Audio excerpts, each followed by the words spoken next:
नमस्कार, DNP India में आपका स्वागत और मैं हूं आपके साथ राहुल चौधरी। याद कीजिए, इस साल 15 अगस्त को लाल किले की प्राचीर से दिया गया प्रधानमंत्री नरेंद्र मोदी का भाषण। 77वें स्वतंत्रता दिवस पर प्रधानमंत्री ने 3 बुराइयों के खिलाफ लड़ाई का आह्वान किया था, जिनका देश सामना कर रहा है: भ्रष्टाचार, परिवारवाद और तुष्टीकरण। अब शुक्रवार को एक्स पर किया गया उनका पोस्ट देखिए। जनता से जो लूटा है उसकी पाई पाई लौटानी पड़ेगी, यह मोदी की गारंटी है। पीएम मोदी ने करप्शन के खिलाफ ऐलाने जंग कर 2024 से पहले विपक्षी इंडी गठबंधन के खिलाफ जबरदस्त प्रहार किया है। इस तरह उन्होंने लोकसभा चुनाव का टोन भी सेट कर दिया है। झारखंड से कांग्रेस के सांसद धीरज साहू से जुड़े ठिकानों से करीब 300 करोड़ रुपए की जब्ती का मुद्दा सुर्खियों में है। इनकम टैक्स के छापे में इतना कैश मिला कि भैया नोट गिनने वाली मशीन भी गिनते गिनते खराब हो गई। इस मुद्दे को लेकर प्रधानमंत्री ने विपक्षी नेताओं की ईमानदारी के भाषणों पर तंज कसा और गारंटी दी कि जनता से लूटी गई पाई पाई लौटानी पड़ेगी। पीएम मोदी ने कांग्रेस सांसद के ठिकानों से 200 करोड़ से ज्यादा कैश मिलने से जुड़ी खबरों की कटिंग पोस्ट करते हुए सोशल मीडिया साइट एक्स पर लिखा, देशवासी इन नोटों के ढेर की देखें और फिर इन नेताओं के ईमानदारी के भाषणों को सुने। जनता से जो लूटा है उसकी पाई पाई लौटानी पड़ेगी, यह मोदी की गारंटी है।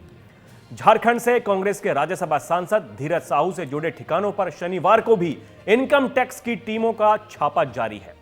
6 दिसंबर को छापों की शुरुआत हुई थी और सांसद के झारखंड, पश्चिम बंगाल और ओडिशा में करीब 25 ठिकानों पर छापे मारे गए।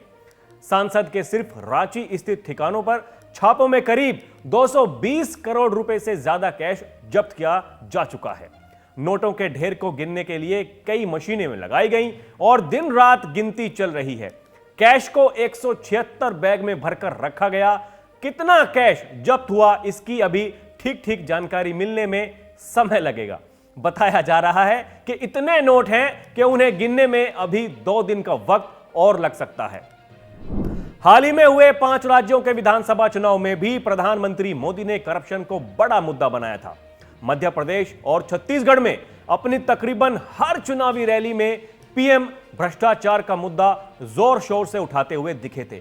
कभी महादेव ऐप घोटाला, तो कभी खनन घोटाला, कभी लाल डायरी में दर्ज काले कारनामे, तो कभी भर्तियों में धांधली और पेपर लीक।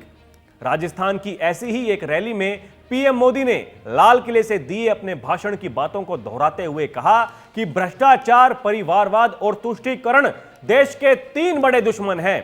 उन्होंने आगे कहा कि कांग्रेस इन तीनों की ही प्रतीक है।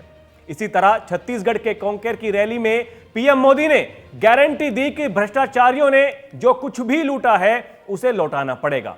उन्होंने कहा कि मैं गारंटी देता हूं कि मैं छत्तीसगढ़ के युवाओं से कहता हूं, छत्तीसगढ़ को लूटने वाले चाहे कोई भी हो, चाहे कितने भी ताकतवर हो, उन्हें सब कुछ लौटाना पड़ेगा। विपक्ष के कई नेता आज भ्रष्टाचार के आरोपों में जेल में बंद हैं और कई जमानत पर बाहर हैं। भ्रष्टाचार के खिलाफ ईडी, आईटी, सीबीआई जैसी केंद्रीय एजेंसियों की कार्रवाई को विपक्ष बदले की राजनीति करार देता है। केंद्रीय एजेंसियों को बीजेपी का गठबंधन साझेदार बताता है, लेकिन हालिया चुनाव नतीजों से उत्साहित केंद्र सरकार इन आरोपों से दबाव में अब आने वाली नहीं है। यह पीएम मोदी ने भी साफ कर दिया है। मध्य प्रदेश, छत्तीसगढ़ और राजस्थान विधानसभा चुनाव में बीजेपी की जबरदस्त जीत के बाद पीएम मोदी दिल्ली में पार्टी मुख्यालय पहुंचे थे।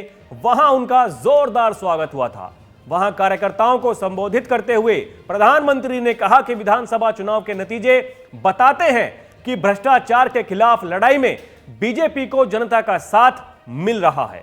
इस तरह उन्होंने आने वाले लोकसभा चुनाव में भी करप्शन के खिलाफ लड़ाई को बड़ा मुद्दा बनाकर भुनाने के संकेत दे दिए हैं।